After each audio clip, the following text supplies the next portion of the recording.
آج ہم آپ کے لیے حضرت عمر بن خطاب کی زندگی کا وہ اہم واقعہ پیش کر رہے ہیں جس میں ان کی عدل و انصاف کی ایک زندہ مثال ملتی ہے۔ حضرت عمر کا دور حکومت وہ دور تھا جس میں لوگوں کے مسائل کو سمجھنا اور ان کی زندگی کی مشکلات کو کم کرنا ان کی اولین ترجیحات میں شامل تھا۔ ایک مرتبہ کا واقعہ ہے کہ حضرت عمر بن خطاب جو انصاف اور عدل میں اپنی مثال اب تھے، رات کے وقت مدینہ کی گلیوں میں گشت کر رہے تھے تاکہ لوگوں کے حالات اور ضروریات کو براہ راست جان سکیں۔ اس رات مدینہ کے حالات جاننے کی غرض سے وہ اپنے ساتھی کے ساتھ چپکے شہر کی گلیوں میں چلتے رہے تاکہ عوام کی مشکلات سے واقف ہو سکیں اور دیکھ سکیں کہ کوئی شخص تکلیف میں تو نہیں۔ بچوں کی چیخ و پکار۔ اسی دوران حضرت عمر نے ایک گھر سے بچوں کے رونے کی آواز سنی۔ وہ فوراً رک گئے اور حیران ہو کر گھر کے قریب گئے تاکہ دیکھیں کہ آخر یہ بچے کیوں رو رہے ہیں اور کیا بات ہے۔ حضرت عمر کا دل نرم تھا اور وہ بچوں کے رونے سے پریشان ہو گئے۔ انہوں نے دروازے سے اندر جھانکا اور دیکھا کہ ایک بوڑھی عورت چولہے کے پاس بیٹھی ہے اور ہانڈی میں کچھ پکا رہی ہے۔ چند بچے اس کے گرد بیٹھے بھوک کی شدت سے رو رہے تھے۔ حضرت عمر کی فکر۔ حضرت عمر نے اپنے ساتھی سے کہا کہ اس گھر کی حالت دریافت کرے۔ پھر حضرت عمر نے خود خاتون سے پوچھا، اے اللہ کی بندی، یہ بچے کیوں رو رہے ہیں اور تم ہانڈی میں کیا پکا رہی ہو؟ بوڑھی عورت نے ایک لمبی سانس لی اور کہا، میرے بچوں کو بہت بھوک لگی ہے اور ہمارے پاس کھانے کو کچھ نہیں۔ اس ہانڈی میں نے پانی اور پتھر ڈالے ہیں اور چولہے پر رکھ دیے ہیں تاکہ بچے یہ سمجھی کہ کھانا تیار ہو رہا ہے، اس امید پر شاید وہ روتے روتے سو جائے۔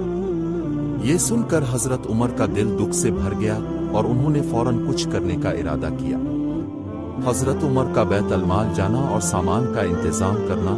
حضرت عمر فوری طور پر بیت المال گئے اور اپنے ہاتھوں سے ایک بوری میں آٹا، کھجورے اور کچھ کھانے کا سامان بھر لیا۔ یہ بوجھ انہوں نے اپنے کندھوں پر اٹھا لیا اور اس عورت کے گھر کی طرف چل دیے۔ ان کے ساتھی نے کہا، اے امیر المومنین، یہ بوجھ میں اٹھا لیتا ہوں، اب تکلیف نہ کریں۔ مگر حضرت عمر نے جواب دیا، قیامت کے دن میرے گناہوں کا بوجھ بھی کیا تم اٹھاؤ گے؟ یہ میرا فرض ہے کہ لوگوں کی خدمت میں خود کو لگاؤں۔ حضرت عمر کا کھانا تیار کرنا۔ پھر حضرت عمر اس عورت کے گھر پہنچے اور اپنے ہاتھوں سے کھانا تیار کیا۔ انہوں نے کھانا پکایا اور اسے بچوں کو اپنے ہاتھوں سے کھلایا۔ جب بچوں نے خوشی خوشی کھانا کھانا شروع کیا تو حضرت عمر کی آنکھوں میں آنسو آ گئے۔ وہ اللہ کے حضور دعا کرنے لگے کہ اے اللہ، مجھے لوگوں کی ضروریات کو پورا کرنے کی توفیق دے اور ان کے دکھ درد کو محسوس کرنے کا جذبہ عطا فرما۔ کہانی کا سبق۔ یہ کہانی ہمیں یہ سبق دیتی ہے کہ حکمرانوں کا اصل فرض لوگوں کی خدمت اور ان کے دکھ درد کو سمجھنا ہے۔ حضرت عمر جیسے حکمران نے عدل، انصاف اور رحم دلی کے ایسے اصولوں پر عمل کیا جو ہمیں بھی اپنی زندگی میں اپنانے چاہیے۔